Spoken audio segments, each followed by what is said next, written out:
Hello everybody, welcome back to my channel. This is Sarah speaking, and this is a coloring book review for Nature's Portraits, a coloring book of Scales, Tells, Furs, and Wings by Peggy Macnamara. And if you guys need the ISBN number, please pause it here as I focus it. So pause here if you need that.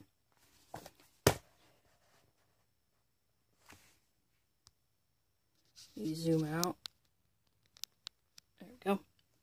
So the dimensions of the book are 8.5 by 10, so it's just a little shorter than regular paper from a printer or something.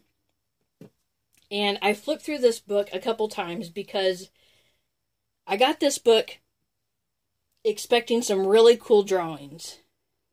And I flipped through it and I was so disappointed. And I thought, why would they publish a book with just these little dainty drawings in them? As you're going to see, they're like kind of rough sketches of what the final drawing would be. And I showed it to somebody and they flipped through it and they said, wow, this is really cool. I've not seen a coloring book like this before. So I flipped through it again and I said, you're right, this is pretty cool. And I think it's growing on me. So this is not a coloring book for everybody. It is done in kind of a grayscale type. I wouldn't call it all grayscale, but a lot of it has shadows and stuff like that in it, like you can see in the frog up on the front.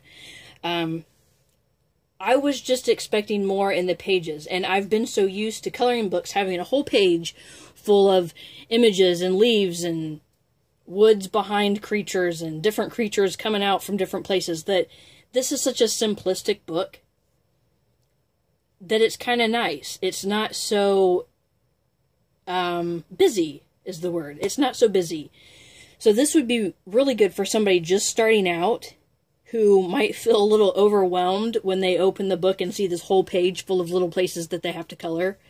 Instead, they're going to open it up and see an image. And that one image can be done very well. So this is the front. Here is the back. And the spine. And the thickness of the book is a very thick book. This is pretty thick. I'm glad it's thick because there's not much detail on the page other than the animal. So let me start the flip through. And in the beginning here, it has instructions for using colored pencil in the book. And this is another book meant for colored pencils. The images are not done really dark, so you have to use colored pencil to get those lines to keep coming out from behind there. Colored pencils are more translucent than a lot of other mediums, so I would stick with colored pencils for this book as well. And each image has the name below and then the Latin name below that.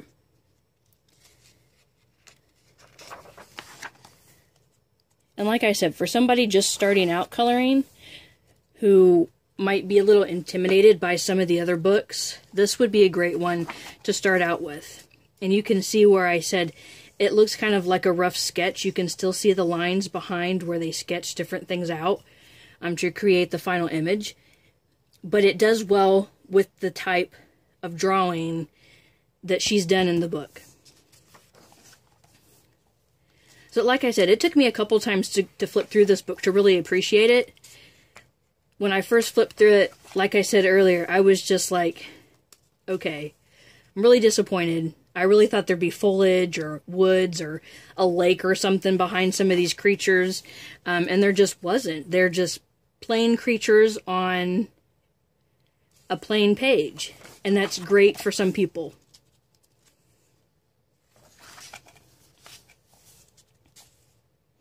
And there's some really good images in here too. This turtle is really good.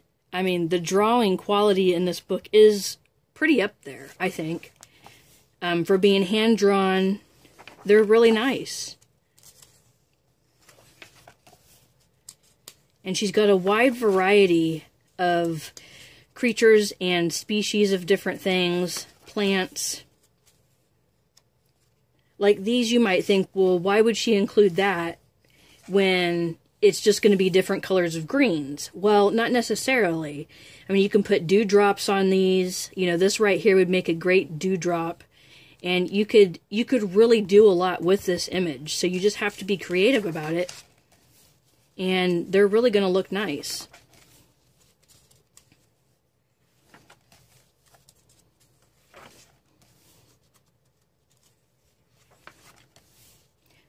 And I would just stick with colored pencils for this book.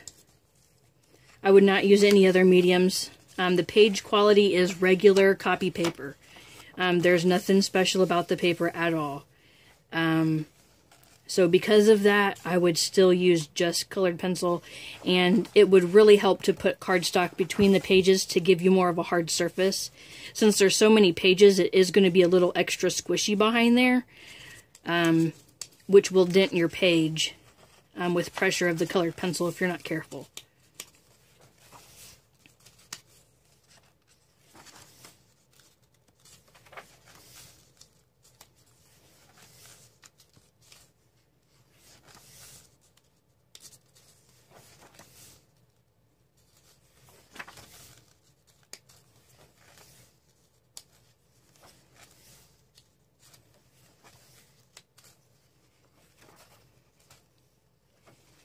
One of my other favorite creatures in this book is the giraffe, and we're getting to that one.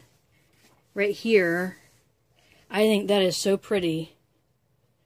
It is just really neat. I love giraffes anyway. I think they're really neat creatures. And like I said, there's a lot of things in this book as far as animals are concerned that's not in other books that have animals in them. So this is a unique book in itself. Like it had an armadillo in there and lemurs and things like that, and ostrich. You know, there's not coloring books out there that have those in there. I've seen macaws in different coloring books. I've seen different types of parrots in other coloring books. But not necessarily these fish or the caribou here. Especially these little moths. These are just really cute little creatures, and they're just not in anything else.